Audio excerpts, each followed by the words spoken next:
Beleza. Pessoal, boa noite, então. Turma da pós. Hoje é dia 8 de novembro de 2022, nossa segunda aula nesse formato, né? E mandei aquele material todo para vocês. Como é que foi? Leram? Alguma dúvida? Se tiver, pode perguntar, pode colocar lá no fórum. Amanhã eu vou entrar, vou ver o que tem lá. Os vídeos, não deixem de assistir os vídeos, né, tanto os de aula como os outros também que eu coloquei. É muito importante e fortalece o conhecimento, né, o entendimento, porque, de certa forma, a complexidade é muito grande. Né? Então, é preciso que vocês vejam bem, né, tudo composto para que tenham um bom entendimento do conteúdo. Bom, eu vou passar um estudo de caso aqui hoje. Hoje a gente vai falar de vossoroca, erosão,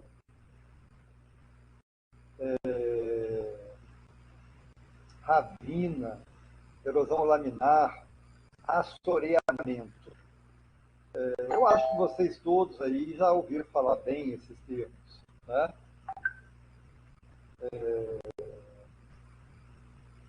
E você tem dois fatores principais que provocam isso aqui: agricultura e pecuária.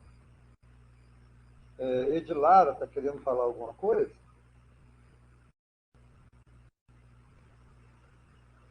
Edilara está aí?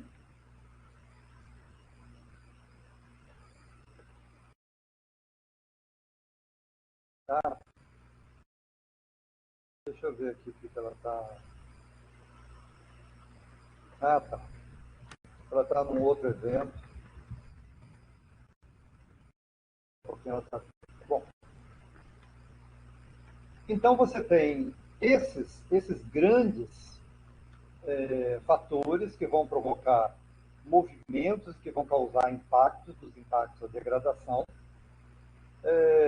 agricultura e pecuária. Né? Agora você tem problema urbano, né, relacionado, por exemplo, à disposição de esgoto e tal, mas aí outro problema, não vamos falar nisso agora, não. Erosão, vossoroca, ravina e assoreamento. Então, vou mostrar um estudo de caso aqui da bacia do Rio Doce. Isso aqui já tem um certo tempo. Eu fui convidado para fazer uma palestra, nem lembro que ano foi, eu sei que tem muito tempo, tem mais de 15 anos isso, tá, gente? E conheci esse camarada aí, Luiz Carlos Cardoso, que ficou meu amigo até, ele era funcionário do IEF, Instituto Estadual de Floresta, né, Minas Gerais, aqui é o IDAF. E depois acabou a apresentação, eu fiquei assim tão horrorizado com as fotos que estão presentes aqui, que eu pedi a apresentação a ele, ele me deu, uma apresentação institucional, eu uso até hoje, tá? Então, tudo que está aqui é do Instituto, tá, gente? Do IEF, tal e qual eu quero mostrar mais a vocês e contar um pouco da história, né? Tinha um senhor de Castelo, aqui, na Espírito Santo. Tinha um senhor de Castelo, ele se chamava Armando Vieira. E seu Armando, um dia a gente conversava, ele foi me contar um caso de quando ele se formou. Ele se formou em Viçosa, formou ali pelos anos da década de 1950. Ele era muito amigo da minha família, muito amigo da minha mãe, família Vieira, família tradicional aqui do Espírito Santo, de Castelo. E assim que ele formou, ele foi convidado por um pesquisador e também escritor para fazer uma visita no Vale do Rio Doce. Essa visita ia começar em Governador Valadares e iria terminar aqui no Espírito Santo, em Regência. Toda viagem seria feita de barco, um barco grande. E depois dessa expedição saiu um livro que se chamou Pelas Selvas do Vale do Rio Doce. Vocês ouviram mesmo, tá, gente? Vocês não estão ouvindo, não? Acho que é só a Rebeca, né?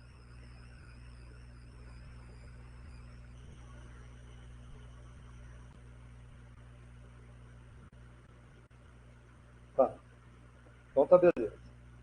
Então esse livro foi publicado depois, se chamava Pelas Selvas do Vale do Rio Doce. Aí seu Armando falando, né? Contando o caso para mim, isso aí também, seu Armando já faleceu, já tem uns 15 anos. Esse caso ele me contou depois de uns 30 anos. Eu estava um pouco mais de recém-formado, a filha dele se formou lá em Viçosa também, nutricionista. E a gente estava já almoçando em Vitória, e ele contou isso. Ele falou que na comitiva, além de fotógrafos, né, pesquisadores e agrônomos, engenheiros florestais, essa coisa toda, tinham quatro homens armados de carabina em função de onça, porque tinha muita onça no Vale do Rio Doce. Vocês acreditam nisso, gente? Gente, eu não estou falando de 1000 anos atrás, não. A 1950 tem 72 anos atrás. Tá?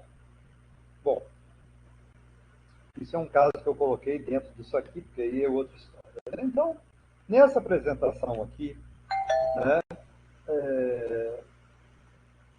que eu vou fazer agora para vocês, a intenção é mostrar foto, tá, gente? Não vou entrar em detalhes, não. Mas aqui a equipe, né, na época que participou, um grande projeto, uma grande apresentação. E aqui, por exemplo, está mostrando, né, como que era o mapa dos anos 1970. O vermelho, por exemplo, eram áreas degradadas. E aqui já é dos anos 80. Aí você fala, mas cadê as florestas que tinha aí? Isso aí é Minas Gerais, tá, gente? Acabou. Né? Na verdade, isso aqui é o Vale do Rio Doce, né?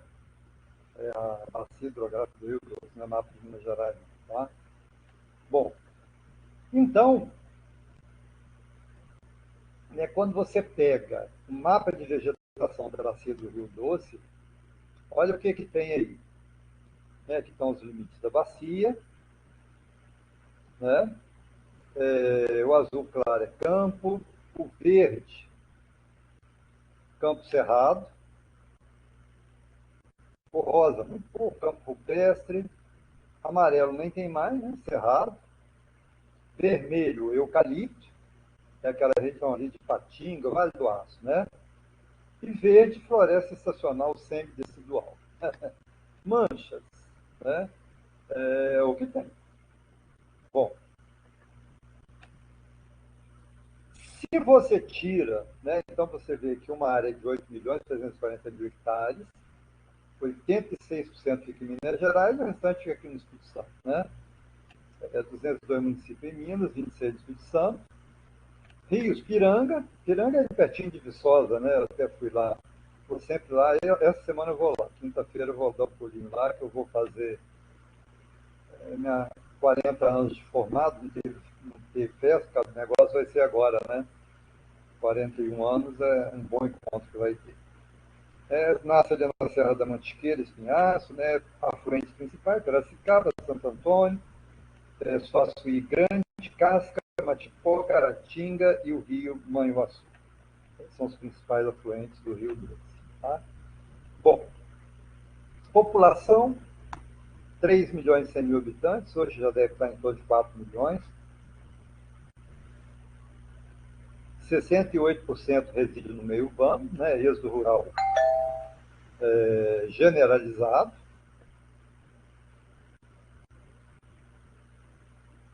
Vale do Aço, maior adensamento populacional.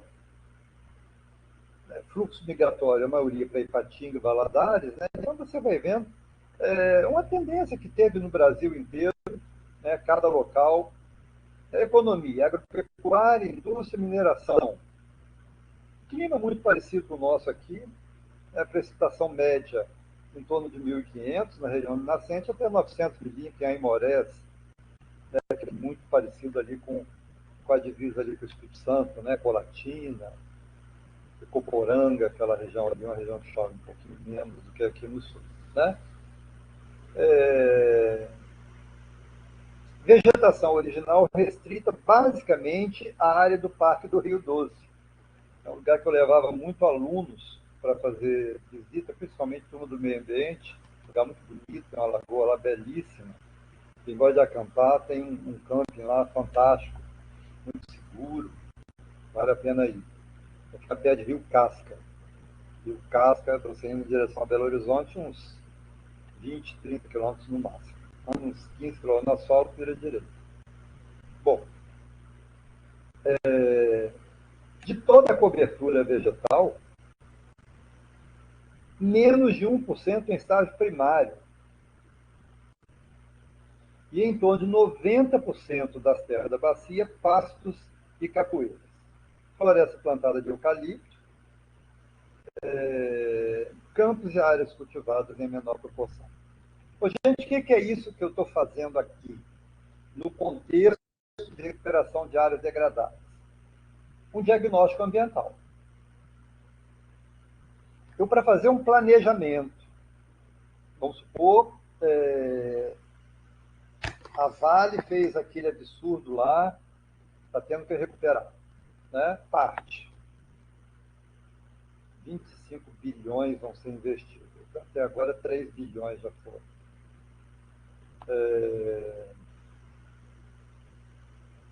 Tem que fazer um planejamento. Para fazer o planejamento, você tem que ter um diagnóstico. Para depois você fazer o PRAD, que é o Plano de Recuperação de Área Degradada. Então, isso tudo aqui que está fazendo é um diagnóstico ambiental. O que tem, qual atividade, localização, quais os afluentes, qual a população, onde está concentrada, se é mais urbano, se é mais rural, quais são as atividades principais. Isso é um diagnóstico ambiental. Começa por aí. Né? Então, aqui você tem as unidades de planejamento e gestão de regiões hidrográficas da bacia, você vê, né? 3, a 4, a 5, a 6, a 1. Né? E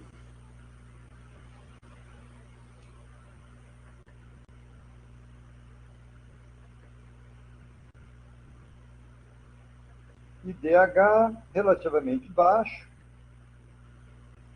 E aqui a gente começa a ver fotos. Isso aqui, gente, não existia não falar ilha. Não é ilha, não. Isso aqui é o famoso assoreamento. É terra, solo, que ficava aqui, que foi levado pela chuva e veio parar nos leitos do rio. Então, gente, tudo vai parar nos leitos do rio, que a gente chama de Talveg, que é o ponto mais baixo de uma bacia hidrográfica. Aqui em cima você tem a Cumieira, né? Cumieira é a parte alta.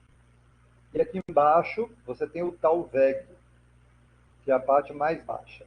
Então tudo desce e vem parar aqui no leito do rio. E vai fazer esse estrago todo que a gente conhece. Bom, aí a gente começa a observar, você andando aqui. Você lembra que eu falei que o seu Armando me contou aquele caso lá do desbravando as selvas do Rio Doce? Cadê selva? Beleza, né? Cadê selva? E acabou tudo. Então você vê isso aqui, cadê a vegetação ciliar aqui do Rio Doce? Isso aqui, o que é isso aqui? Né? Areia com argila, material que estava lá no alto do morro. Isso aqui é eucalipto. Ó. Essa besteira, né? Plantado no local errado.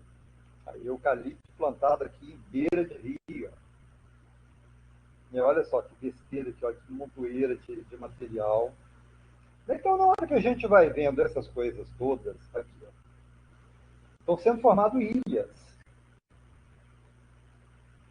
né, com material proveniente de erosão. Aí que vem aquela questão. Tem uma questão que se chama capacidade de uso do solo. Antigamente se olhava muito isso aí. Na verdade foi feito, e para dizer a verdade, seguido por muitos poucos. Né? Você tem 7 classes de uso do solo, onde a classe 1 é aquela mais plana, que não tem nenhuma limitação, não tem praticamente nenhum problema, e a classe 7 é a que tem maiores restrições, seria impeditiva para uso agrícola e pecuário, por exemplo. Né? Você poderia usar para reflorestamento, alguma cultura que você não fizesse movimento nenhum. Né? É um problema que não existe isso. Essa aqui seria uma classe 7, por exemplo. Nunca poderia, em função das atividades, seria até um APP. Nunca poderia ser uma pastagem. Mas, infelizmente, isso tudo aconteceu até antes da Constituição, e você vê um cenário como esse aqui. É uma tragédia isso aqui, porque isso aqui, gente, naquela época que eu falei para vocês, 1950, 60, 70, isso era floresta. Depois entrou pecuária. Governador Valadares, quem conhece a história de Governador Valadares, antes dela ser a capital de exportação de gente para os Estados Unidos, ela era a capital do gado zebu de Minas Gerais. Depois, em função disso aí, da degradação, a degradação ela foi quebrando os fazendeiros.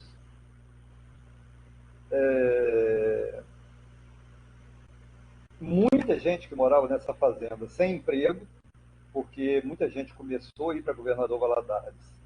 Não tinha emprego para esse tanto de gente que chegava. Começaram dos Estados Unidos, não sei detalhes quem começou, entendeu? Mas foi muito em função disso aí. E com isso aí a pecuária mineira, né, foi se mudando para o Triângulo Mineiro, e hoje é um show. Né? Uberaba, Uberlândia, Araxá, aquela região ali você tem o gado gir, por exemplo, gado gir de Nelore, é a melhor genética que existe até no mundo. Né? O gado gir dali é melhor que o indiano. O pessoal da Índia hoje vem pegar a genética aqui no Brasil. Né? Você tem vaca gir dando 70 litros de leite. Vaca Nelore de 700 quilos, touro Nelore de 1.200 quilos. Era aqui. Isso era aqui em Governador Valadares.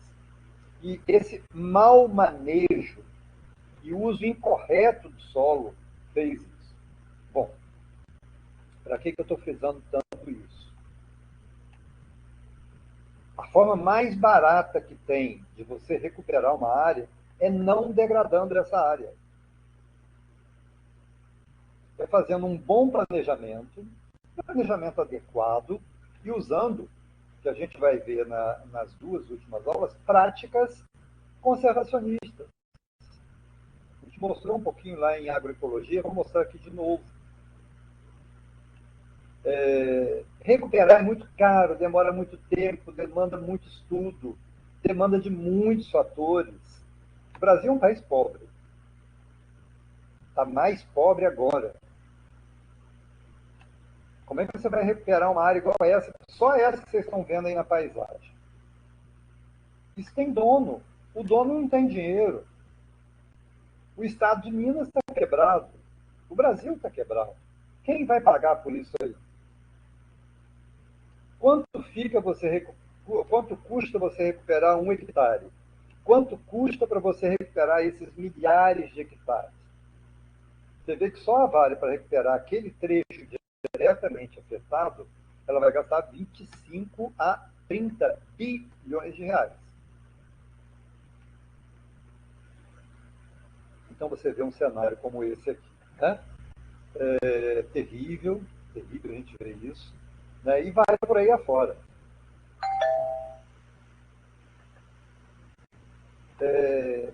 E tem áreas que estão passando por um processo de desertificação.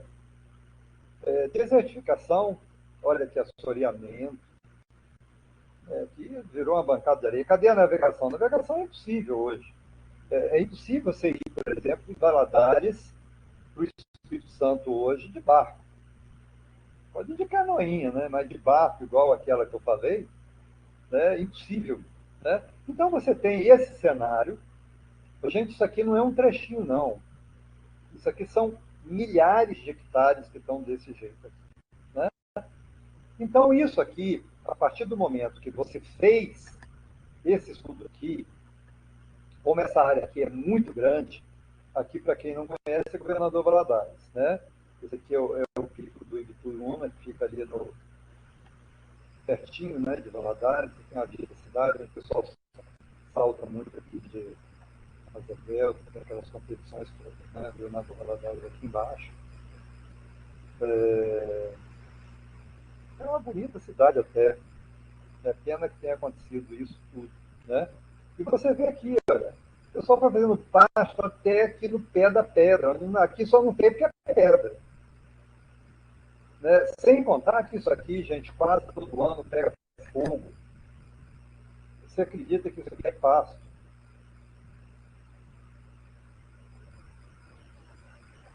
Né? Então, é uma coisa assim de impressionar, gente.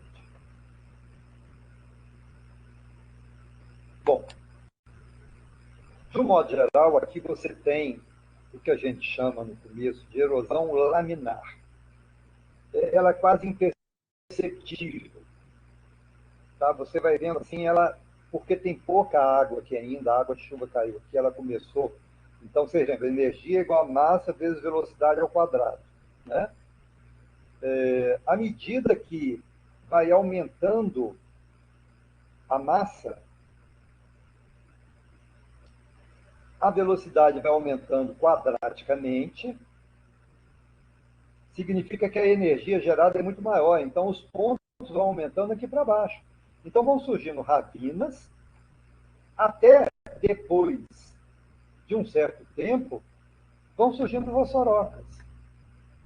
Né? Num primeiro momento, cadê? Você não vê, aqui está tão degradado. Né? Aqui teria, por exemplo, eu comentei para vocês na aula passada, você tem área perturbada e tem área degradada. A área perturbada, às vezes, por si só, ela consegue se recuperar. Essa aqui não tem jeito. Essa aqui é uma área degradada mesmo, ela já perdeu. Se você analisar aqui, aqui deve ter zero. Quitéria, pode falar.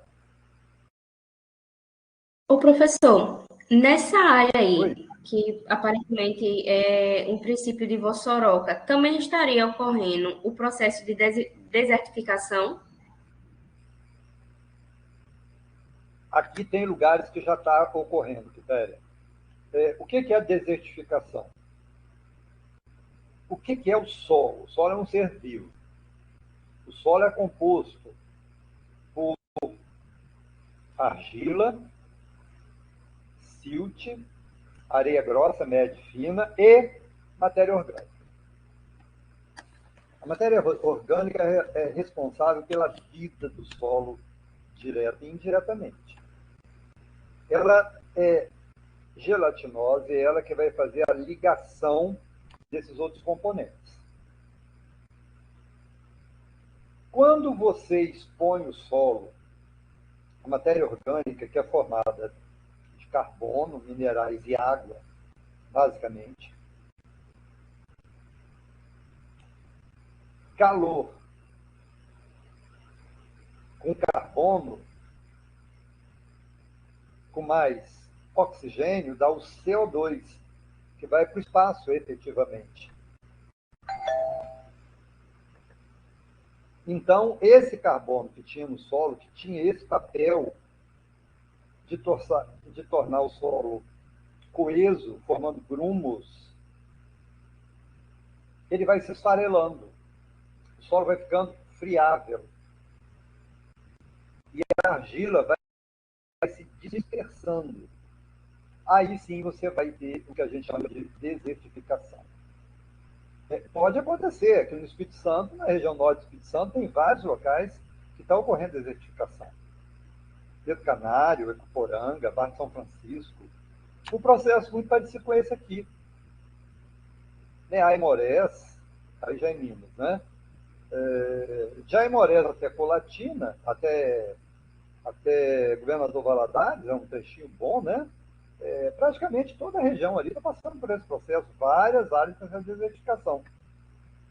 Exatamente porque a matéria orgânica foi para o espaço. Né? Bom, infelizmente está acontecendo isso aí. Né? Você vê aqui alguns lugares que apresentam algum tipo de vegetação ainda, mas olha a topografia do local, né, e como passou pela cabeça de alguém até chegar em pontos mais críticos, como esse aqui. Né? Aqui já está num ponto tão crítico, né, que já está muito profundo, é até difícil você pensar em como você vai recuperar uma vossoroca numa profundidade dessa aqui. Porque aqui, tá vendo? Lá em cima, a laminar vai aumentando aqui, vai formando o enravinamento, que a gente fala, até quando chega aqui, aqui já é vossoroca. Passou de meio metro de profundidade, já é considerado vossoroca. Se você abandonar, tirar o gado todo e tal, vai começar uma vegetação dessa. Mas vai demorar muito, né, para toda a área se restabelecer. E o que você vai fazer com essas feridas abertas aqui, que são as vossorocas? Né? Aqui é um lugar que caracteriza muito esse processo de desertificação. Você vê que o solo aqui está totalmente solto, ó, totalmente disperso. E olha que não tem vegetação nenhuma, nasce assim uma planta ou outra, aquelas assim que são extremamente resistentes. Olha a profundidade dessa vossoroca aqui. É uma coisa assim que realmente assusta a gente. Né? Então aqui você vê praticamente em todo o vale essas propriedades que tinham aí. Você fala assim, cadê os donos dessas propriedades? Abandono. Abandono e problemas no meio urbano. Os problemas que você tem hoje, Rio de Janeiro, São Paulo, Belo Horizonte, periferia de Vitória. A gente não discute muito nessa disciplina, discutir um pouquinho a agroecologia. Presencial eu discuto mais. Né? Foge um pouquinho do contexto dessa disciplina. Mas vem muito daí. Né? Então você tem esse mar de problemas. Cidades como essa aqui, uma cidade morta. Não lembro mais que cidade é essa. Cidadezinha ali perto de Governador Valadares, que dependia da agropecuária. Como que vive uma cidade dessa aqui? Exportando os filhos. O pessoal novo fica num lugar desse. Você lembra que a gente discutiu isso lá na disciplina agroecologia? O que a gente vai fazer para atrair o pessoal novo para ficar no campo, para que se dê a sucessão? O que você pode fazer para atrair o pessoal novo, para que esse pessoal novo fique no campo? Isso, Quitéria, exatamente isso que você falou. Então acontece isso. E com a cidade fantasma. Né? O pessoal à noite vai estudar em Juiz de Fora, em Governador Valadares, uns ficam por lá e fazem outra coisa, mas ninguém volta para um lugar desse. Olha essa paisagem. Né? É uma coisa assim, pavorosa mesmo. É terrível a gente pensar numa situação dessa. Bom, e o que aconteceu com o Rio Doce, então? O Rio Doce ele perdeu um terço da vazão dele. Tem épocas de seca que o Rio Doce ele quase seca. E quase seca. Porque as nascentes que tinham nesse meio, por exemplo, aqui pelo tipo de conformação, talvez tivesse uma nascente aqui. Cadê ela? Secou. Por que a nascente secou? Porque essa aqui seria a zona de recarga dela. Teria que ter mata aqui, vegetação, com matéria orgânica para absorver a água de chuva, para a água infiltrar no solo e recarregar o lençol. Se você não recarrega o lençol, significa que a nascente vai secar. Foi o que aconteceu lá na fazenda do Sebastião Salgado, que eu mostrei para vocês, aquela foto na semana passada.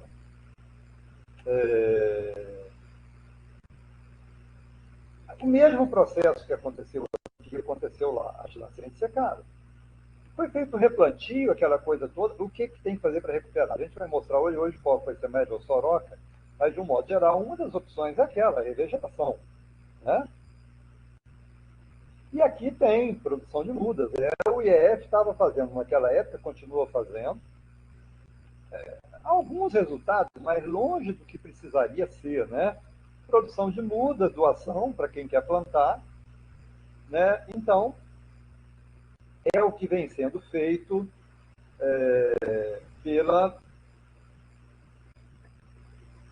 por muitos estados brasileiros. Bom, pessoal, alguém quer fazer algum comentário aí, que eu vou passar para um outro agora?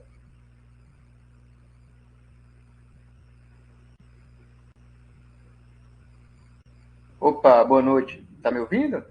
Estou ouvindo. Fala, Leonardo. Ah, tá. Não, é só um comentário aqui, professor. É interessante essa questão de erosão, porque quando a gente para pensar em toda a camada de solo fértil que se perde, cara, é um patrimônio gigante, né? Às vezes a gente não enxerga o solo como patrimônio, né? E tem muito valor, além de ambiental e tudo mais, mas monetário, né? É o maior patrimônio assim, que o produtor tem, é exatamente o solo que ele tem. Né? Infelizmente, Leonardo, e a maioria dos produtores, infelizmente, por várias questões, né? Não consegue entender nem que o solo é um ser vivo. Né? Pouca gente sabe disso aí. E então, a partir do momento que você não sabe, você desconsidera esse fato. Né? É aquilo que a gente fala, quanto custa os 10 primeiros centímetros de solo, se você pegar um solo bem nutrido, com matéria orgânica, se você pegar 1 hectare e calcular quanto tem de nutrientes ali, olha, dá muito dinheiro, cara. Dá muito dinheiro. Mas aí que tem aquele modelo que a gente fala, né, que a gente discutiu bem na outra disciplina, que o Otacílio deve estar discutindo agora. O produtor, infelizmente, ele vai para a veterinária e compra produtos, né, compra adubo mineral. Mas só que a gente sabe hoje que o adubo mineral já não está resolvendo mais. Só o adubo mineral sem o manejo do solo adequado não resolve. Então, isso que você falou é uma verdade muito grande mesmo. Tá? Bom, eu vou passar para um outro caso aqui. Esse aqui já é bacia do Rio Pomba. Aqui o Rio Pomba ele vai para. Aí já vai para o Rio de Janeiro, é bacia do Rio Paraíba do Sul, vai cair lá na bacia do Rio Paraíba do Sul. Né? Bom, eu tenho uma aluna, não sei se eu já comentei com vocês, Silvane. Silvane já formou, já acabou o doutorado. Foi minha aluna de tudo que podia ser, né? Técnica agropecuária, técnica meio ambiente, agroecologia, mestrado, depois pós-graduação, depois doutorado, eu fui co-orientador dela, fui da banca, aquelas coisas todas. E escrevemos muito. E ela, quando estava acabando o curso de meio ambiente, ela fez vestibular e passou em agroecologia. Aí ela me convidou para ir lá no sítio do pai dela e falou que, como técnica em agropecuária, meio ambiente, essa coisa toda, ela queria deixar um legado lá no sítio do pai dela, recuperar algumas áreas degradadas, principalmente a Valsoroca que tinha lá. Aí eu fui lá com ela, não dessa vez aqui, essa vez aqui ela que me mostrou as fotos. Essas fotos aqui eu não estava, não, era que me mostrou. É porque aqui já é uma realidade bem parecida aqui com Alegre, com Castelo, né?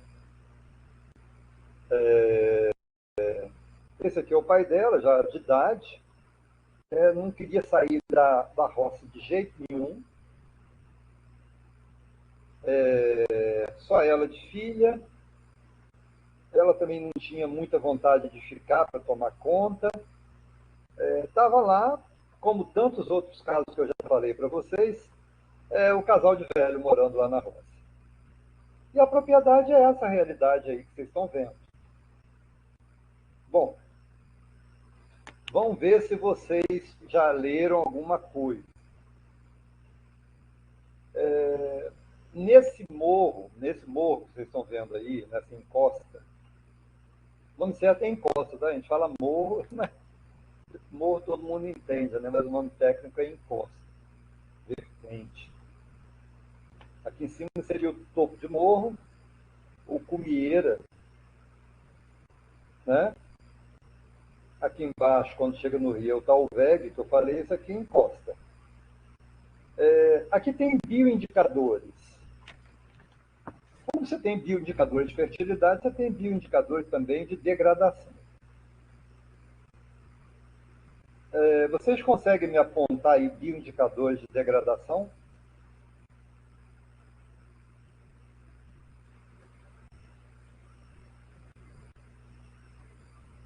O cupim, presença do cupim, casas de cupim. Oi? A presença de casas de cupim, seria isso? Isso. Isso aqui tudo é cupim. São, cupim, quando tá... são esses pontinhos pequenininhos, porque tá bem pequenininho. Oi? Parecem os pontinhos, olhando assim a imagem do jeito que tá aqui. Isso. Tem mais o que aqui, que é um bioindicador que a área está degradada?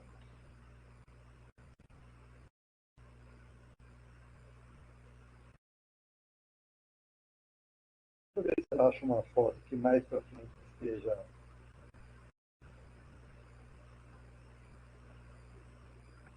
A foto está um pouco pequena, mas parece que tem algumas áreas que já não estão vegetadas, né? Vocês aumentaram a foto aí no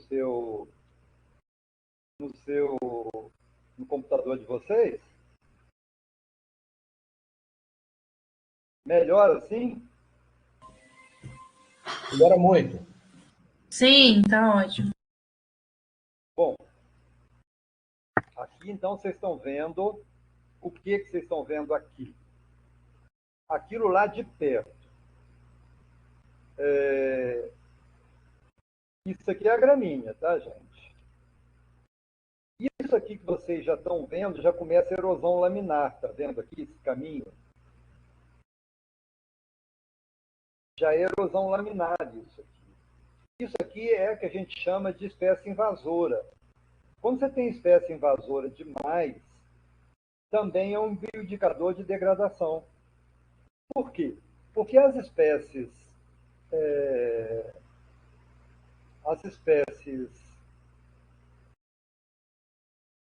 invasoras, elas são mais resistentes. Então, elas conseguem dominar um determinado espaço. Tá? Então, bioindicador de áreas degradadas, vamos pegar no caso aqui quem está olhando uma pastagem.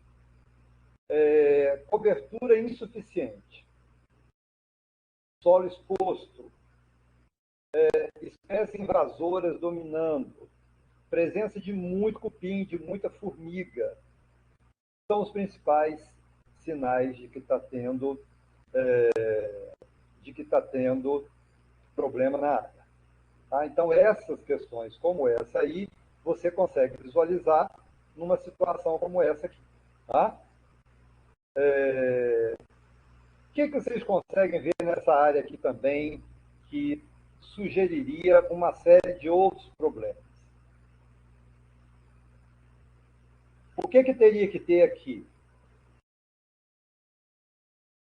Na imagem eu vejo um solo como se ele tivesse compactado. Pois é, mas aqui é beira do rio. Tinha que ter o quê? APP é como por ser uma área de APP. É uma Mata APP. Mata ciliar. ciliar. Mata ciliar. Tinha que ter uma vegetação ciliar. Aqui, que no caso aqui é mata, porque nós estamos na região da Mata Atlântica. Né? Aqui é a mesma coisa. Ó. Você consegue ver muita invasora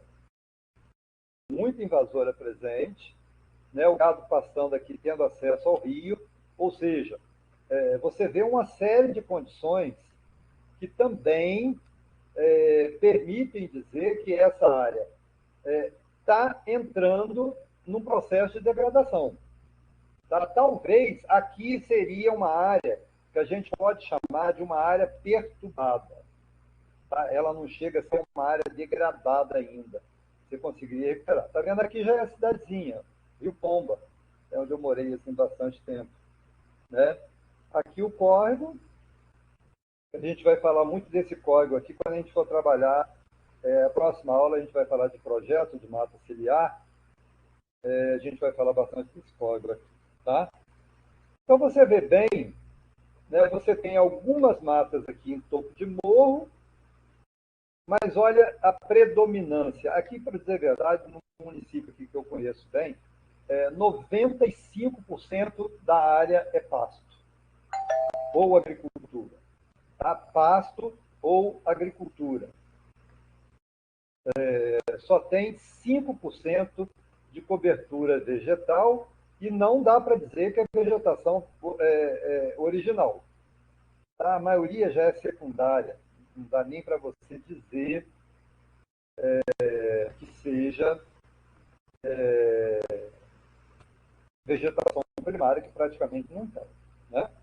Bom, o grande problema que tinha lá, entre outros, que ela queria resolver, é essa vossoroca aqui. Ó. A gente vai ver ela com mais detalhes daqui a pouco. Essa vossoroca ela começa lá em cima e vai descendo aqui. Quando chega aqui na base, aqui, eles fizeram um grande ponto de coleta, passa aqui um tubulão por debaixo da estrada e joga água do lado de lá. Ela vai seguir esse caminho aqui até o rio. Né? Mas o que se faz para recuperar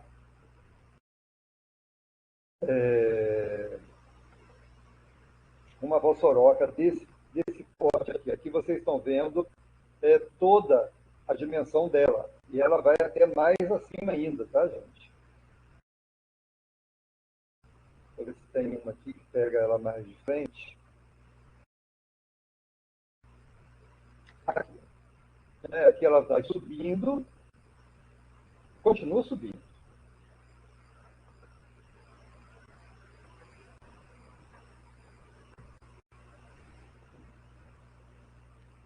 E aqui você vê, em alguns pontos mais altos, deixa eu colocar aqui ela cheia para vocês visualizarem melhor o que acontece quando ela chega no estágio mais adiantado. Então, o que vai acontecendo? Essa água está descendo lá do topo do morro, que vocês viram a altura que é. Vem descendo em costa abaixo. Cada vez vai se somando mais água. Mais massa, mais velocidade quadraticamente, vai ter mais energia. Então, você vê que a vossoroca é tão mais profunda quanto mais longe do ápice da vertente está. Exatamente por causa dessa energia toda que tem. Então, ela pode chegar, por exemplo, no horizonte B, pode chegar na rocha. Né? Dependendo o nível de degradação que você tem, o tamanho da vossoroca, aquilo que for, ela pode chegar na rocha. Quitéria, pode falar. Professor, no caso, a lixiviação que ocorre na queda da água, ela acaba também arrastando os nutrientes desse solo. Mas aí seria possível, no caso, eu acredito que para tentar reverter, teria que ver o problema lá em cima, tentar reflorestar. Não sei se esse é o termo correto, mas aqui na Vossoroca, teria como reflorestar essa área, ou teria primeiro que tentar fazer algum tipo de trabalho com o solo? Sim, isso aí a gente vai falar daqui a pouquinho.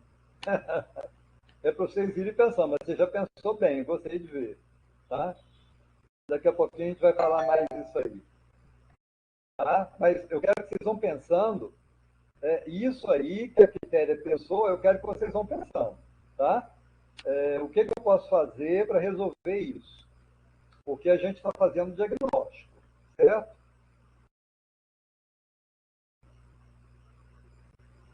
Isso. Melhorou, Rebeca? A Rebeca falou que estava ruim. O sinal meu aqui tá bom da internet.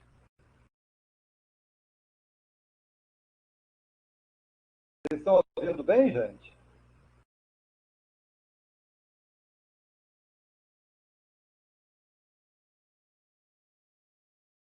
Não, sim, tá legal. Beleza.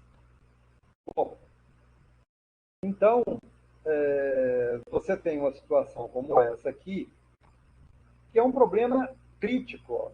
Vendo mais de perto, né, vendo mais de perto aqui, já num ângulo mais baixo ainda, né, você vê, olha a profundidade que já chegou. Não tem como, né, você vai fazer o quê? Vai tapar isso aqui? Bom, vai trazer terra da onde? Seria viável você tapar isso aqui? Possível, né? Bom, então a gente tem essa situação e dentro, a partir do momento que eu vi essas fotos, né, eu fui com a Silvane, marquei com ela e fui lá na propriedade dela. Né? Aí, é muito complexo, porque o pessoal de idade, o pai dela, na época, já tinha uns 70 anos, mais ou menos, na época, muito teimoso, mas nós conversamos lá e tal, e sugerimos para ele o que ele tinha que fazer. Eu vou mostrar para vocês aqui agora.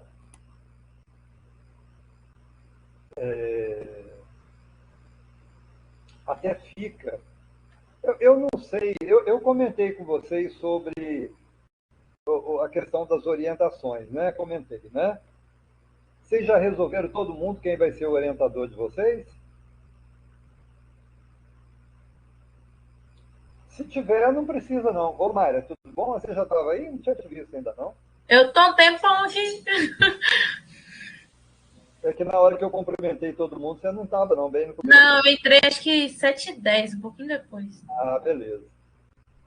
Então, cumprimento todo mundo aí, via Mayra, que eu não tinha cumprimentado, a Selma também não tinha cumprimentado. O Rony chegou cedo, o Sidney também. Bom, então vocês vejam a questão. Bom, com relação ao capítulo, ao TCC, o que eu vou mostrar agora, por exemplo, com relação a esse estudo de caso aqui que eu mostrei, hoje eu estava preparando isso aqui para vocês, aí eu lembrei que tinha uma menina lá da cafeicultura, Maiara. Tem a Maiara também, mas a Maiara acho que não está hoje não. Lembrei que tinha uma menina lá da cafeicultura, a Ana Lídia, que tinha começado a mexer, né, num trabalho que uma outra aluna tinha começado a fazer e que não tinha evoluído. Né? Aquele negócio, sabe aquele negócio que não está muito bom? Eu não gostei, eu falei, esse negócio não está bom não. E aí passou, eu sei que está difícil chegar numa, numa assertiva aqui sobre esse capítulo aqui. Por várias questões, sabe? Aí, no semestre passado, o Marcos Vinícius pegou, deu uma melhorada, e agora a Ana Lídia, que faz a cafeicultura agora, pegou, melhorou um pouquinho mais ainda, tirou tudo que tinha lá, para vocês verem o que é a construção no processo de TCC e de capítulo de livro, artigo, por aí afora, né? E vai embora e tal. A Beatriz mesmo, hoje me perguntou, eu faço isso, mudo para aquilo, faço isso e tal. É assim mesmo, é um processo de criação desse jeito, né? Então eu aproveito para mostrar isso aqui para quem está meio perdido ainda com relação ao capítulo, como fazer, tá? Eu peguei hoje à tarde, eu estava lá com 1 hora e pouco ainda de tempo, eu falei, vou mexer um pouquinho aqui. Então mexi, você sabe que ficou quase pronto. Mas eu falei assim, olha, eu vou até oferecer esse capítulo aqui, se alguém da turma de pós quiser trabalhar nele, gostar dessa área aqui, gostar do que foi falado, e quiser trabalhar para acabar, né, de repente pode virar até uma TCC isso aqui, tá? Dependendo do formato que você colocar, ou só um capítulo mesmo. Aí pode me falar que eu mando para vocês acabarem, tá? Então, o título ficou assim, abordagem conservacionista para a recuperação de áreas degradadas por fosforóis. Aqui é o DOI-CODE, que vai sair quando for publicado, né? Falando nisso, saiu ontem o novo livro de rádio, ficou pronto. Vou mostrar para vocês daqui a pouco. Não posso mandar ainda porque saiu com os pequenos erros. Aí eu devolvi para a editora para ela consertar e corrigir, né? E assim que estiver pronto eu mando para vocês, tá bom? Aí ano que vem vai sair já com algum capítulo de vocês, né? O da Mayra já está garantido, né? Acho que é o da Ayumi, né? E o da Quitéria, não é isso? Ou Patrícia? Não estou lembrando, foi aqueles 3 que eu mostrei semana passada, né? Bom, capítulo, tal, título, autores, o DOI, resumo, palavra-chave, aí vem a introdução. Aí eu estou falando aqui na introdução, não sei se vocês conseguem ver, deixa eu aproximar mais um pouquinho aqui, talvez ler para ter prazer, né? Tem aquela história, né? O uso e ocupação do solo de forma exploratória podem gerar diversas alterações na paisagem. Uma delas é a degradação, principalmente devido à agropecuária, é aquilo que eu falei agora mesmo para você, né? A perda de solo é influenciada por diversos fatores, tais como topografia, intensidade pluviométrica, pedologia, assim como existência e intensidade de cobertura vegetal, né? Ação de chuva, aquelas coisas, né, que a gente começou a falar, né? Bom, aí aqui vem uma figura mostrando como começa o processo erosivo. É a gota de chuva, por isso que eu falei que o solo sem cobertura, sem matéria orgânica, é o que existe de pior para ele. Porque na hora que a gota de chuva bate, gente, a gota de chuva ela cai de uma altitude de 1.000, 2.000, às vezes 3.000 metros de altitude. Imagina a energia cinética que ela chega aqui na superfície do solo. Bom, vocês já pegaram chuva, né, já bateu um pingo de chuva no braço de vocês. Vocês já sentiram a força que é, né? Bom, então, essa energia, quando ela bate sobre a superfície do solo, ela provoca um fenômeno que é chamado de splash. Eu falei, eu nunca vi, não tem tradução para essa palavra aqui não. Splash é isso aqui. É a dispersão que você perguntou, está vendo? Então, a matéria orgânica que estava juntando todas aquelas partículas, areia, silt, dispersa. Quanto menos matéria orgânica você tiver, aí vai piorando mais ainda, porque a tendência é que o solo vai ficando compactado, sem matéria orgânica você tende a compactar o solo, vai reduzindo a macroporosidade do solo e vai dificultando mais a infiltração de água. Aí você vai aumentando mais o escoamento superficial. Quanto maior o escoamento superficial, maior vai ser o índice de erosão. Consequentemente, o grau de degradação vai se agravar cada vez mais. Porque se a água não infiltra, se se ela escoa superficialmente, significa o quê? Que você vai ter uma grande perda de solo somado a essa água que está sendo carreada. Né? Então, isso aqui está sendo falado, foi mais ou menos o que eu expliquei aqui, né, que eu comentei com vocês aqui agora, né? E por aí afora vai. Aquela apresentação lá eu peguei exatamente hoje para colocar, eu lembrei daquilo lá, eu falei, deixa eu achar aquela apresentação lá para pegar essas fotos. Então a gente está falando aqui de erosão, bioindicadores aqui, né? Depois a gente fala aqui aquela foto que eu mostrei para vocês, ó, a erosão laminar inicialmente, mostrando que ocorre uma perda superficial de solo, tá? E até chegar naquele ponto mais grave que eu mostrei para vocês. Aqui já é uma vossoroca. Olha onde que ela vai e vai se estendendo até chegar na estrada. Né? Vejam bem, eu já coloquei aqui, eu coloquei essa figura hoje à tarde. Área degradada de passagem com vossoroca em estágio avançado. Fonte, Maurício Solé, 2008. Tá? Foi o ano que a gente mexeu nisso aqui. Né? Essa aqui, já quem conhece o Guaçuí, aqui é a estrada Alegre para Guaçuí. Você lembra aquela curva enorme que tem lá, que você sobe, tem duas vossorocas enormes aqui? Isso aqui, quando eu era criança, já tinha essas vossorocas. Elas começaram a surgir quando foi feito exatamente esse asfalto aqui de Alegre para Guaçuí. Né? Fica logo depois de Celina ali, né? Quem vai ali, né? Logo depois de Celina. Então, vocês vejam bem, né, o tamanho dessa vossoroca. Ela começa lá na estrada, né, na parte de cima, e vai descendo. Anos e anos, tá, gente? Eu era criança, tem 50 e tantos anos que tem isso aí. Né? Aí aqui, né, tem algumas partes técnicas comentando essas questões, resoluções de Dama, né? E práticas conservacionistas.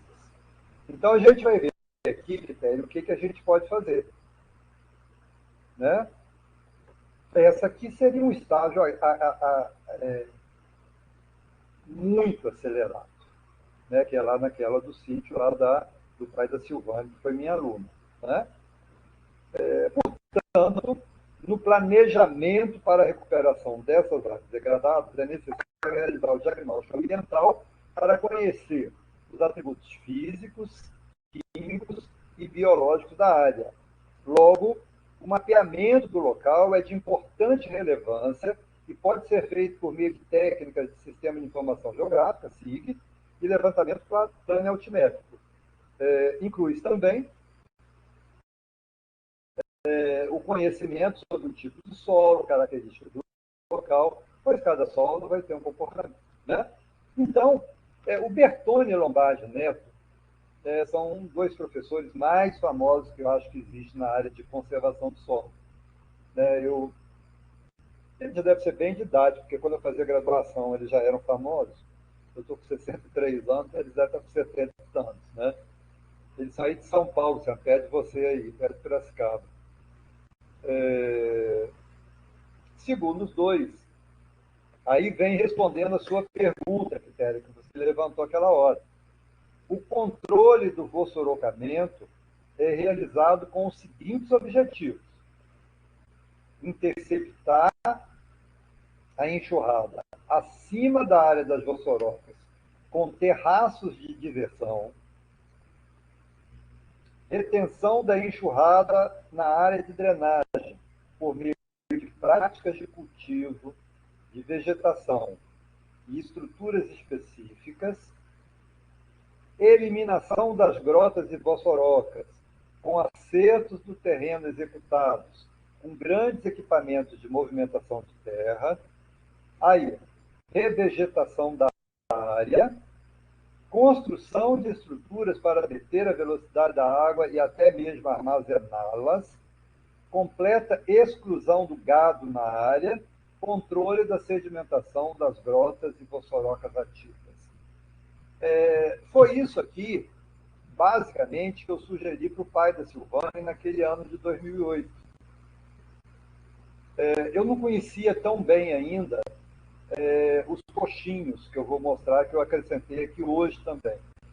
As barraginhas eu já conhecia, mas hoje eu conheço melhor do que eu conheci em 2008. Sei o quão bem elas podem contribuir para você reduzir o problema associado às vossorocas, né? Bom, então vou mostrar alguns aqui. Terraço de diversão. O terraço de diversão, eu vou mostrar para vocês a figura, tá? Aí vocês vão entender como que se faz. É isso aqui, gente. Aqui está a Vossoroca. Esse projeto aqui foi desenvolvido pela Embrapa, em parceria com o Instituto Federal Fluminense. Aquela região ali de Três Rios, tem muito problema de erosão ali. Lá de Paraíba, ali tá um trem feio, né? Erosão ligada a café, pastagem, desculpa. A mesma história do Vale do Rio Doce. Só que no Vale do Rio Doce foi mais pecuária e aqui foi mais café. Mas que depois entrou bovinocultura e virou mesmo trem também. Como é que funciona isso? Você faz aqui um terraço em nível, um terraço de base estreita, tá, gente? Porque esse solo aqui, ele é muito arenoso. Terraço de base estreita, com caixas aqui para receber a água. Esse terraço é em nível. Outro bem próximo a ele, da mesma forma, bem fora, bem fora, bem fora. Isso aqui são chamados terraços de diversão. São vários terraços de base estreita, com caixas aqui para receber a água que escoar, por acaso. Aqui está o topo do morro. A água que caiu aqui, ela vai entrar nesse terraço aqui e vai ficar por aqui. Ela não vai descer morro abaixo. Aqui cair aqui, ela entra aqui. Aqui cair aqui, ela entra aqui e por aí afora. Então você vai evitar que entre esse mundo de água dentro do terraço.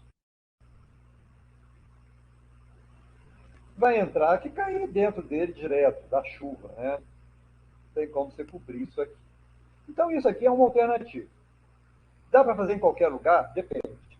Se for muito íngreme, muito íngreme, mais de 60% de gravidade, por exemplo, solo muito arenoso, não dá para fazer isso. O que eu faço?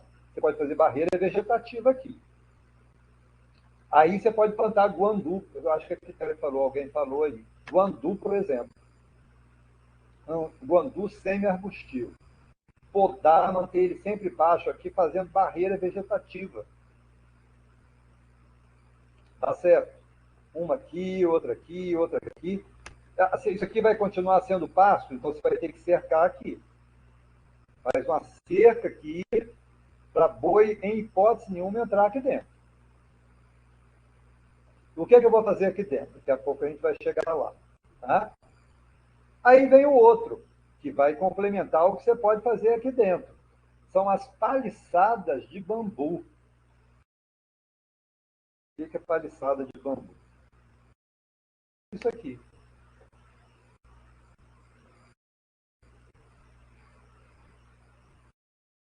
Está vendo a vossoroca?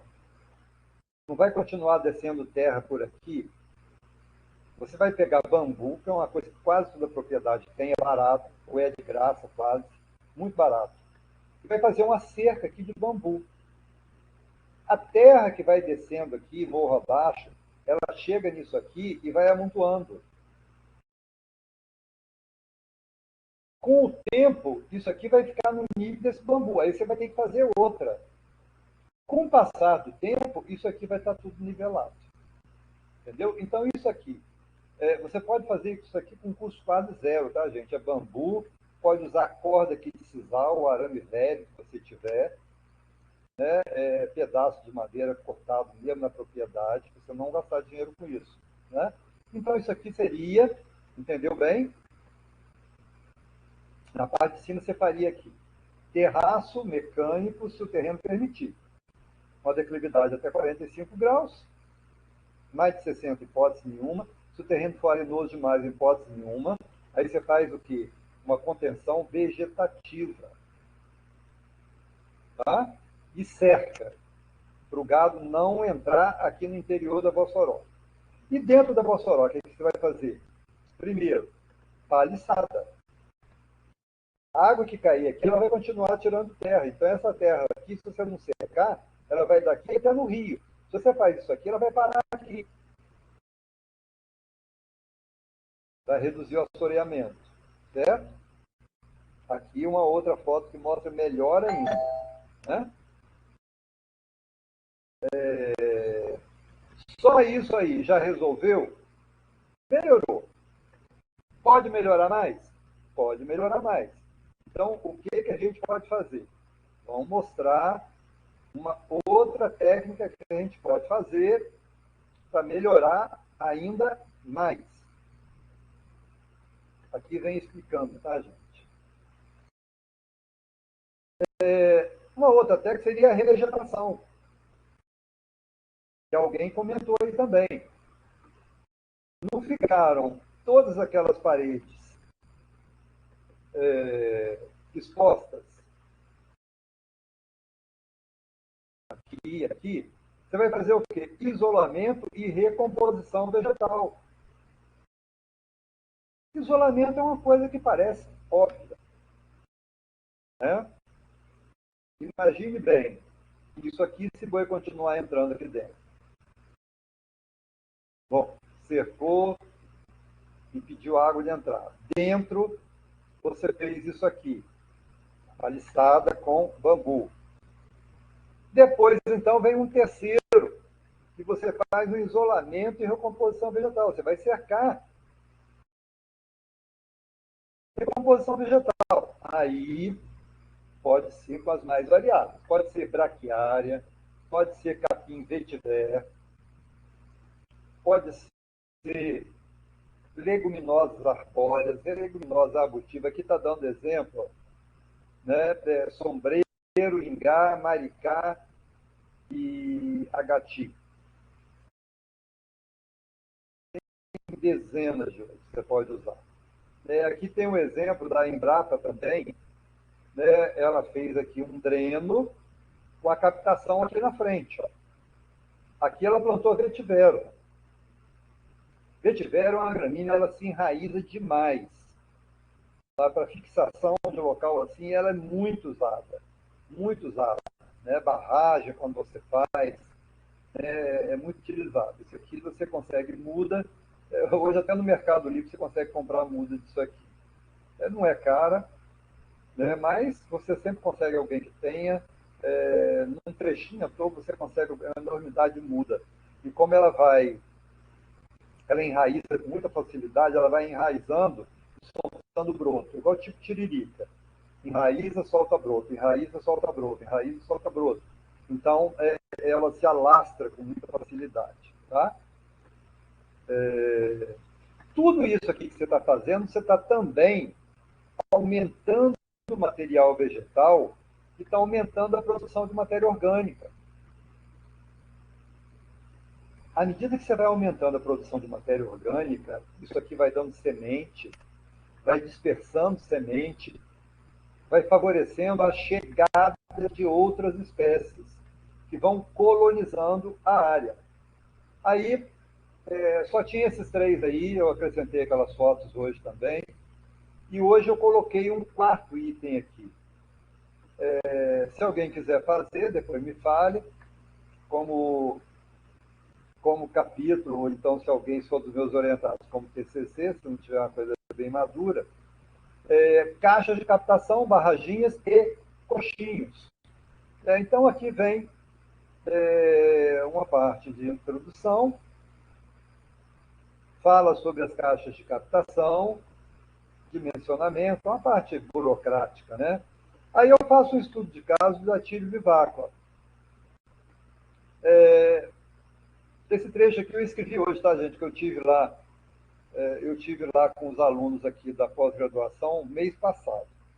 Então ficou assim, é de fundamental importância fazer uma retrospectiva do trabalho de barraginhas e curvas de nível com coxinhos realizados pela equipe da Secretaria de Meio Ambiente no município de Atílio Vivaco Espírito Santo a partir de 2018.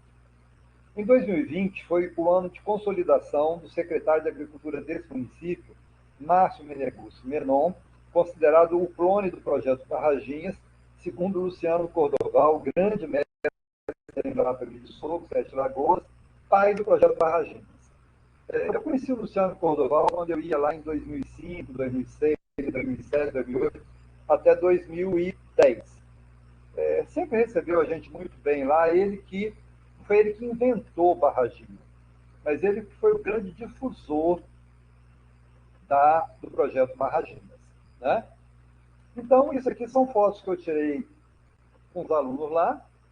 Isso aqui, Atílio Vivaco, gente, é o município capixaba que tem a menor cobertura vegetacional. 98% de Atílio Vivaco é agropecuária. É isso mesmo. Só tem 2% de cobertura e não é cobertura primária, é cobertura secundária.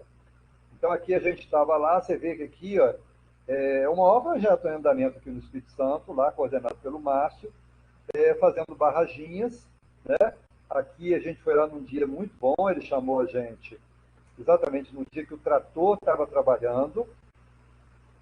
Tá vendo? A barraginha aqui tem 50 metros de diâmetro, tá, gente? Mais ou menos 1,5 metro de profundidade. O ladrão por aqui, tá? Essa aqui foi mês passado que a gente tirou essa foto aqui. Bom, aqui estão os alunos aqui do mestrado, tá vendo? Aqui é um coxinho. Em vista recente do município, grupo de alunos de mestrado do IPS, Campo Alegre, mostra a situação triste do antes de encosto e do depois, após alguma chuva, aparecendo resultados rápidos, animadores e encantando os produtores. Então, aqui está, na hora que a gente foi fazer, você vê que estava seco pra caramba, muito seco mesmo, né? Esse aqui é o Márcio. Essa foto aqui é minha. E agora o Márcio me mandou. Semana passada, esse coxinho aqui, que a gente tirou a foto dele, cheio de água. Essa água aqui, gente, desceu aqui. Se não tivesse isso aqui, ela ia descer esse morro todo até chegar aqui embaixo. Aí você fala assim, ela ia chegar no rio. Não ia chegar no rio, porque o rio que tinha aqui secou. Quando o pai... Não é pai dele, não tem nada a ver. O dono dessa propriedade aqui, mais novo que eu um pouquinho, mas tem uns 55 anos. Quando ele era menino, ele falou que tomava banho de rio aqui, pescava, tinha peixe, essa coisa toda. Não tem mais. Foi totalmente assoreado. Então, você fazendo esses coxinhos aqui, você retém a água. Essa água aqui, ela vai para onde? Ela vai infiltrar. Vai infiltrar e vai recarregar o lençol. Então, ela vai lentamente sendo drenada e vai reabastecer esse corpo hídrico aqui. Lá na frente ele está fazendo um outro trabalho. Não vou contar agora não, porque isso é outra coisa. Tá? Então está aqui o coxinho e paralelamente aquela barraginha que ele fez lá, que vocês viram fazendo. Essas duas fotos aqui é do Márcio também. Tá? Que foi agora depois da chuva. Oi? Cara, você tem noção da quantidade de obra-máquina aqui? Espera um pouquinho. Diga. Pode falar, Leonardo. O som tá ruim.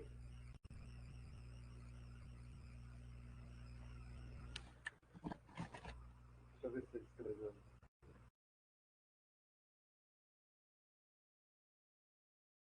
Você ouviu? Não vi não saiu som não. Não tá saindo som não, Leonardo. Só saiu assim, você ouviu?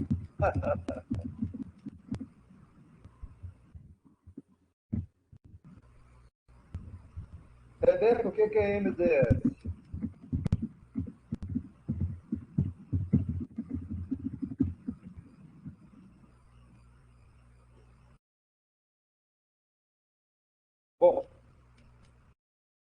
que vocês acharam disso aqui? Vocês entenderam qual que é a lógica disso aqui?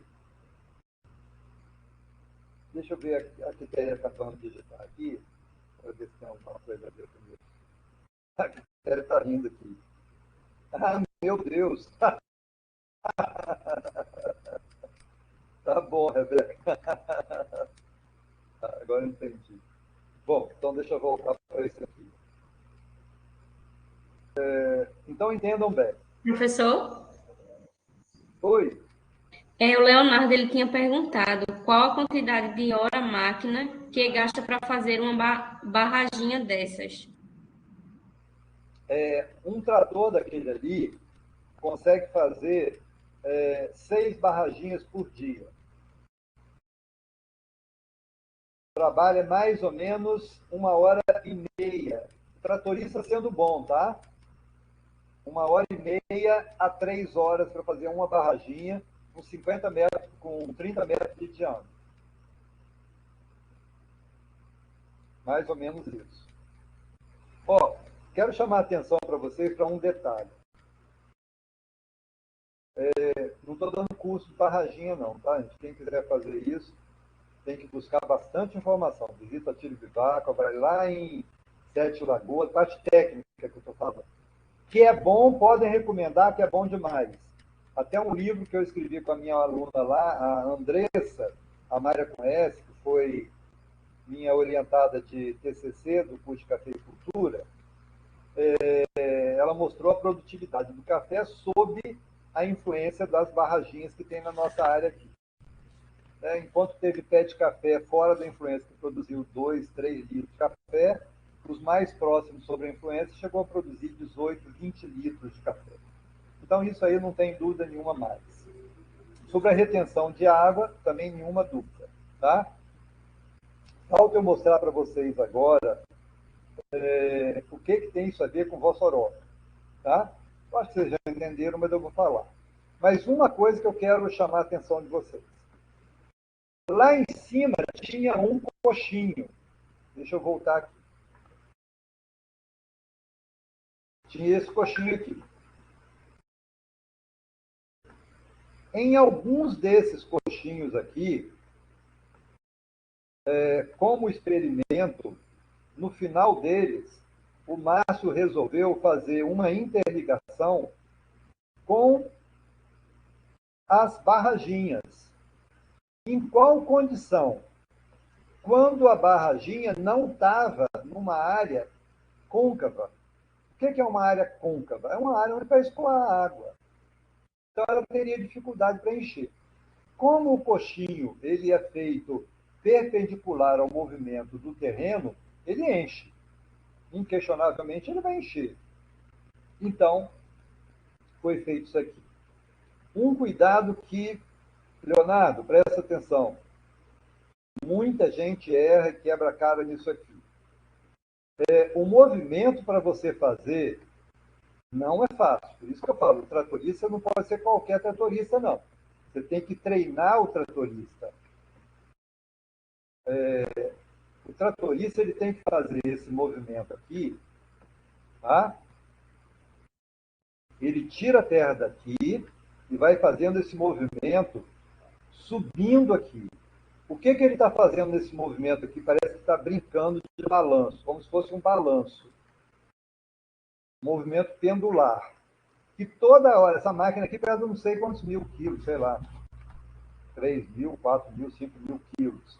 Ela vai compactando o solo aqui.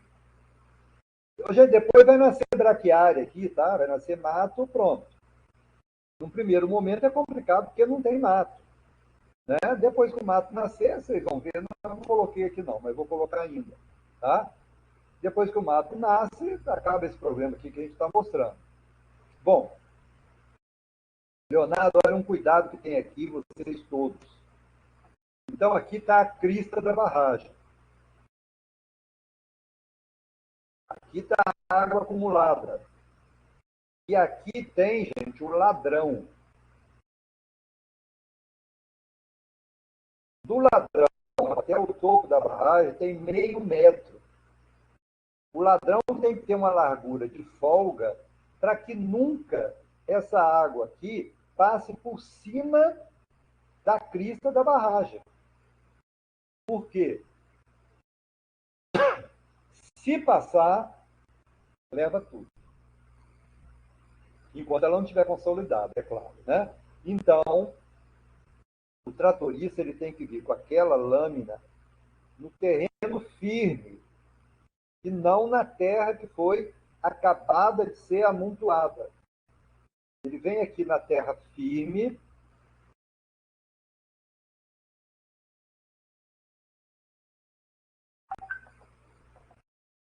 Está vendo aqui? Aqui é a terra que foi amontoada. Ele vem aqui na terra firme e faz aqui uma valeta. Uma largura em torno de 40 a 50 centímetros de largura. Para que, se isso aqui encher, não exceda, não passe, não transceda esse limite aqui ao escoe por aqui. Tá? Bom, por que isso aqui é bom, então, para ajudar a conter e resolver o problema das vossorocas? Pelo mesmo motivo anterior que a gente mostrou. Essa água desceria aqui toda morro abaixo. Vamos supor que tem uma vossoroca aqui. Eu tenho erosão. Aqui tem muito problema de erosão laminar. Não tinha vossoroca, não. Esse terreno aqui é um latossolo vermelho e amarelo, então a erodibilidade dele é baixa. Tá? Se fosse um latossolo amarelo, por exemplo, já poderia dar problema. Né? Ou um cambisolo, muito mais problema ainda. Mas aqui é um latossolo vermelho, amarelo e vermelho. Então, menos problema, porque é um solo tem uma agregação muito boa. Né? Bom, então está aqui, considerações finais aqui, e aqui vem as referências bibliográficas. Ele estava com 12 páginas, eu acabei fazendo 6 páginas ainda, coloquei essas fotos aqui, ficou com a cara boa. Só que eu dando uma olhada nisso aqui, o que eu observei? Que tem outras técnicas também de... Quitério está falando para você pegar, mas um trator emprestado aqui no IFES. Ela vê a doideira das aulas de trator, né, professor? Com esses meninos do trator no IFES. É do Maurício, né? Maurício Paiva. Tá bom, eu acho que a Selma já foi, eu nem vi, que agora que eu vi aqui escrito. Ela estava saindo.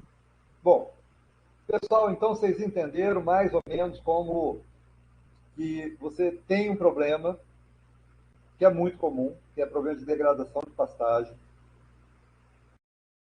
E, tendo esse problema, o que você pode fazer para tentar resolver esse problema? Você tem que resolver o problema. Bom, eu falo sempre, a primeira coisa que você tem que ter, sempre, é conhecimento daquilo que você vai fazer. Aqui você tem vários especialistas aí. Eu sei que cada um de vocês tem uma dada área de conhecimento que vocês dominam mais. Cada um, uma. Bom, a Mayra, por exemplo, mexe com café. Eu quero mexer com café. Bom, mas o que você quer mexer com café? Hoje a coisa está muito assim especializada. Né, Mayra? Você vê, vai ter... Você convidou o pessoal para participar do simpósio, Mayra? Eu convidei, eu mandei mensagem, mandei o... Ai, meu Deus. O negócio do encontro, do simpósio lá no nosso grupo. O convite. Mas não vai ser online também, não. Vai ser só presencial, não, né? Esse ano não é híbrido. Esse ano é só presencial mesmo. Aí vai ser dia 26... Pena, né? 25 e 26. Eu acho que vai ser gravado, talvez, né? Gente, então vou aproveitar, vocês estão convidados para o evento. Aproveita aí. Tipo assim, na sexta-feira vai ser, minha equipe acho que vai ser nacional, né? Porque vai vir todos os IFES, vai vir muitos IFES do Brasil, vários. E é isso, vem participar, vai ser legal. Sempre foi, né, Maurício? A gente toda parte. Vai ser muito bom o evento. Começa. Ai, meu Deus, eu mandei lá, mas agora não é. Mas eu acho que começa o credenciamento às 7. Aí acho que por volta de 9 horas começa a palestra. Mas tem café da manhã, tem almoço, vai ter apresentação de trabalho depois do almoço. No sábado vai ter mini curso, vai ter várias coisas. É bem extenso o cronograma. Vale a pena. Quem estiver relativamente perto aqui de Alegre, não perca que é um senhor evento, né? Um evento que deve vir aí 400, 500 pessoas, excelentes palestras. Para quem mexe com café é imperdível, porque vai ter tudo de novidade que está sendo pesquisado por todos os IFES, né? Muito bom, muito bom. Até hoje eu mandei pro Pavés, ele me pediu para mandar a capa dos livros, né, que eu escrevi para os alunos aí. São 3 livros, Café Orgânico, Manual de Agricultura e esse de Barraginhas da Cafeicultura. Ele colocou artigo também, todas as pesquisas estão sendo feitas aqui no IFES de Rio Pomba. Vai ter no IFES de Vila Nova, né? Sim. Lembrando que ainda está aberto a inscrição para submissão de trabalhos, para quem quiser apresentar os trabalhos. Que hoje eu olhei lá, tá até aberto dia 10. Está aberto ainda até dia 10. Quem quiser fazer a apresentação do trabalho, o resumo está lá ainda para poder ser enviado. E é isso. É uma oportunidade também do pessoal que não pôde ainda ver o IFES de dia, né? De poder passear e é isso. Beleza. Pessoal, ouçam o conselho da Mayra aí, meu também. Tá, é só chegar aqui segunda-feira, quinta-feira, não, sexta-feira, dia 25, 7, 8 horas da manhã, né? E quem quiser fica até o sábado. Aí na sexta-feira que tem, que é o dia que vai ter palestras, aquela coisa toda. No sábado vai ter mais recursos, né? Então, aí depende da disponibilidade de tempo de cada um, tá? Bom, para acabar aqui, então, gente, que eu não quero me estender muito mais hoje, só voltando para aquela aula da semana passada, a gente mostrou aqui uma área perturbada e a área aqui recuperada. Algum enriquecimento e algum mais por regeneração natural. Aqui a gente mostrou, né, o sítio Vulcão, naquele lugar que eu mostrei lá, o primeiro, Vale do Rio Doce. Aquela coisa pavorosa ali. Aqui já num processo tal, e aqui em cima, essa coisa fantástica. Nascentes vertendo água, aquela coisa toda que é fantástico da gente imaginar, né? Bom, deixa eu só colocar num ponto que eu quero para poder discutir com vocês, para a gente finalizar.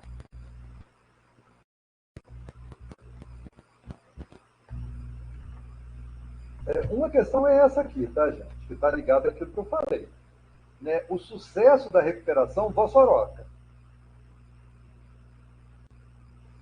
Você tem que trabalhar os componentes, os fatores bióticos e a biótica. A biótica, o que a gente falou? É colocar bambu, cerca com arame, para o gado não entrar, fazer lá em cima o terraço, né? Isso aí é o abiótico. O que é o biótico que você vai fazer nessa situação? É a vegetação que você vai introduzir. Pode ser o quê? Pode ser leguminosa. A leguminosa a gente sempre fala porque ela fixa nitrogênio, né? A princípio, qualquer espécie arbórea é bom para o caso desse aqui. Mas é sempre muito bom que seja uma leguminosa em função disso aí. Bom, aí você estaria trabalhando todos esses fatores, né, dentro do caso da Prossoroca. Seus serviços ou funções, papéis hidrológicos estéticos. Por exemplo, papel hidrológico. Se você não cerca aquela água e a água continua entrando dentro da Vossoroca, adianta você plantar dentro dela, por exemplo? Não adianta. né, a considerar os aspectos ambiental, social, cultural. Por exemplo, o pai da Silvane, que eu mostrei para vocês lá, a minha aluna que me levou lá, ele não queria de jeito nenhum se cercar. Ele achava besteira aquilo ali, achava que ia gastar muito dinheiro comprando acha, não sei o que e tal. Né? Então, são questões que têm que ser levadas em consideração. Né? Você fazendo isso tudo aí, né, você, com certeza, você teria sucesso naqueles procedimentos. Tá? Então, deixa eu só colocar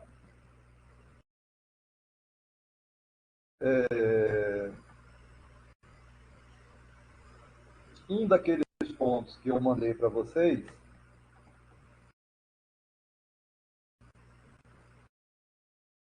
para vocês lembrarem. Se vocês não leram, não deixem de ler, tá, gente? Todo mundo está conseguindo acessar lá, já acharam que não estava, todo mundo achou agora lá na plataforma Moodle, né? O material que eu postei.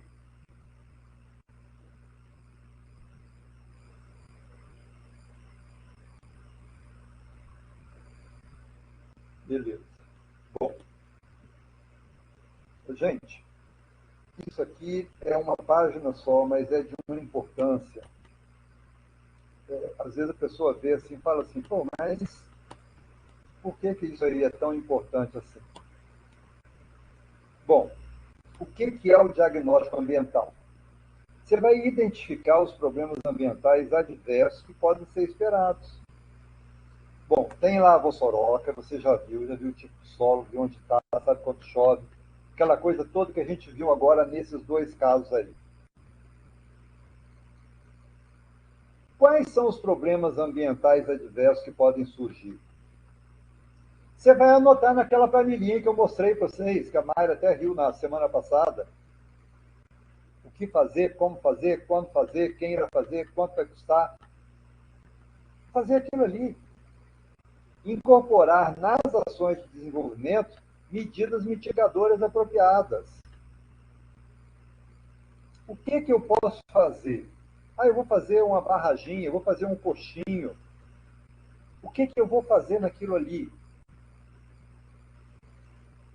Identificar benefício e prejuízo do projeto, bem como sua aceitabilidade. O produtor ele pode não concordar com você no item, então você tem que achar, você sugeriu plantar o capim tal, mas tem dezenas de capim que você pode plantar. Você tem, mesmo dentro da braquiária, você tem alguns braquiários que enraizam, que é uma coisa impressionante. Se a pessoa quer que aquilo ali seja uma área futuramente de pasto, por que não plantar braquiária? Faz aquilo tudo ali, paliçada de bambu, mas planta. Pensa num sistema silvopastoril, planta uma fileira de eucalipto cortando perpendicularmente ao solo, né? Uma de leguminosa, uma de eucalipto, uma leguminosa, eucalipto, né? Identificar problemas críticos que requer estudo ou monitoramento posterior, examinar e selecionar alternativas. Por exemplo, a gente mostrou agora aqui num primeiro momento uma meia dúzia de alternativas, mas pode ter mais, tem mais. Por isso que eu falei que esse capítulo não está pronto. Tem que pesquisar mais. Envolver o público no processo de tomada de decisões. Isso aqui para um caso maior. A Tiro Viváqua, para chegar aquilo ali, é um projeto que hoje é financiado, em parte pela prefeitura, parte pelo Estado e parte pelo produtor. Já foram feitas mais de 900 barraginhas lá em Atílio Viváqua. O Márcio é danado. Né? Coxinhos já foram feitos mais de 300 coxinhos, em torno de 100 metros cada um. Né? Então dá quase 30 quilômetros de coxinho construído. Né? Isso envolveu tomada de decisão, teve que fazer reunião, teve edital, convocou os produtores rurais, teve palestra, tem uns que chamaram o Márcio de doido, que não devia deixar fazer aquilo de jeito nenhum. Aí o primeiro que deixou deu certo, aí levou outros produtores, teve dia de campo, ou seja, é um processo, tá? E é legal que você faça até uma AIA, uma avaliação de impacto ambiental, né? O que é uma AIA, um estudo de impacto ambiental? Desenvolvimento de um complexo entendimento da ação proposta, aquisição do conhecimento técnico do ambiente a ser afetado, determinação dos possíveis impactos sobre as características ambientais, quantificando possíveis mudanças, e apresentação do resultado da análise de maneira tal que a proposta possa ser utilizada em um processo de decisão, né? Então, dentro desse estudo de caso que a gente mostrou, Quitéria, pode falar. Professor, o AIA seria a mesma coisa que o EIA, que o Estudo de Impacto Ambiental? AIA, para realizar o AIA, você faz o EIA-RIMA. AIA é a avaliação de impacto ambiental. Como é que você faz? Fazendo o estudo de impacto ambiental. Entendeu? A gente vai ter uma aula só sobre isso. Ah, sim. Para mim, o EIA era diferente do RIMA, mas aí eu acho que eu confundi mesmo. O EIA é um estudo complexo. O RIMA é como se fosse um resumo do EIA. O EIA, às vezes, é muito grande. Você tem uma ideia, eu trabalhei muito tempo com isso. Então, você tem EIA de algum grande empreendimento que pode ter 1000 páginas. Isso aí tem que ir para consulta popular, por exemplo. Tem que ficar no local de fácil acesso, geralmente cidade interior, você deixa no fórum da cidade, né, para a população ler. Aí o RIMA, uma pessoa que trabalhou no EIA, vai fazer um resumo disso aí numa linguagem acessível aos leigos, por exemplo. Isso. Não. Leonardo, não. O EIA-RIMA você faz para grandes empreendimentos. Quando são pequenos empreendimentos, a gente vai ver isso em outra aula, você não precisa. São 6 classes de impactos que tem. Tá? Aí, se for, você faz só o plano de controle ambiental. Se for pequenos empreendimentos, classe 1 e 2, você faz o PCA-RCA. É o plano de controle ambiental, o relatório de controle ambiental, que é a mesma coisa também, para empreendimentos de baixo impacto. O estudo de impacto ambiental, por exemplo, ferrovia, rodovia, linha de transmissão, transposição das águas de São Francisco, isso aí é EIA-RIMA. Tá? São grandes obras que vão causar grandes impactos. Uma hidrelétrica, uma PCH, tem que ter EIA-RIMA. Tá? Pessoal, eu acho que está bom por hoje. Estou aberto a perguntas. Se alguém quiser fazer alguma pergunta sobre o que a gente viu hoje, fico à disposição. Eu gravei, depois eu posto lá também. Eu estou vendo aqui, deixa eu ver aqui quantas pessoas tem. Vocês não sabem, não, quantas pessoas continuam fazendo o curso, né? Tem aqui, Adriano, 2, 3, 4, 5, 6, 7, 8, 9, 10, 11, 12, 13, 14, 15, 16, 17, 18. Tem a Selma que saiu 19. Não sei se tem mais. Não, tem mais do que na aula passada, né? Beleza. Marcelo, obrigado aí. Quitéria, obrigado. Vamos ver, né? Até o fim da disciplina eu falei. Rony, pode dizer. Professor, me permite uma parte? Pode falar. As questões das barraginhas, que eu até prefiro chamar de bacias de captação de enxurradas, eu tive a oportunidade de conhecer presencialmente alguns projetos aqui em Minas Gerais e há alguns anos eu estive na Embrapa Sete Lagoas e estive pessoalmente com o Luciano Clodovald, uma pessoa assim, muito simples, né, mas teve a ideia brilhante de patentear esse projeto. que se expandiu pelo Brasil afora e hoje é uma unanimidade. Diz respeito às questões de recuperação de áreas degradadas e, sobretudo, no sentido de recuperação e abastecimento dos lençóis subterrâneos. Mas o que eu quero dizer é sobre uma das práticas que você falou aí, mostrou, na verdade, me parece se chamar terraços de diversão. Eu até gostaria de ver, e vou procurar, se você não tiver aí, algum resultado prático desse projeto em particular. Por que eu digo isso? Porque, assim, às vezes a gente vê... É engraçado esse nome, né? Sobretudo da Embrapa, algumas pesquisas, eu não sei se essa aí é o caso, mas algumas pesquisas sem absoluto resultado prático a nível de campo. Sabe? Algumas pesquisas, muitas vezes, sem sentido nenhum para a vida de quem necessita desse resultado, dessas instituições que fazem pesquisa. Muitas, às vezes, necessárias. Agora, algumas, infelizmente, estão ali só para preencher currículo e ocupar o tempo de, às vezes, algumas pessoas que não têm o que fazer e, às vezes, ficam procurando alguma coisa para desenvolver pesquisa. Sim.